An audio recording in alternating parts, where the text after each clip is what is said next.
আমরা মনে করি যে নির্বাচনে অযোগ্যতা ঘোষণার জন্য যেসব কন্ডিশন আছে নির্বাচনের আইনে আরপিওতে তার কোনোটাই জাতীয় পার্টি পড়ে না।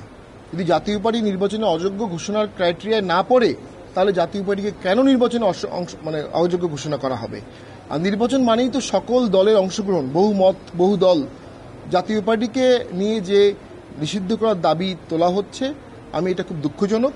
আমি মনে করি যারা এই দাবিটি তুলছে তারা এই দাবি থেকে প্রত্যাহার করে দেশের স্বার্থে জাতীয় পার্টির সাথে কাঁধে কাঁধ মিলিয়ে একসাথে আমরা দেশ গঠন করব। ওই ভোটগুলোতে চরমোনাই অংশগ্রহণ করেছিল 18 সালে, বিএনপি অংশগ্রহণ করেছিল, জামাতে অংশগ্রহণ করেছিল, এবং ওর মাঝখানে যে স্থানীয় সরকার নির্বাচনগুলো হয়েছিল, এখনো আপনি দেখবেন বাংলাদেশের অসংখ্য লোকাল গভর্নমেন্টে জামাতের নেতৃবৃন্দরা নির্বাচিত হয়ে এখনো আছে, যারা বিগত আমলে নির্বাচিত লোকাল গভর্নমেন্টে।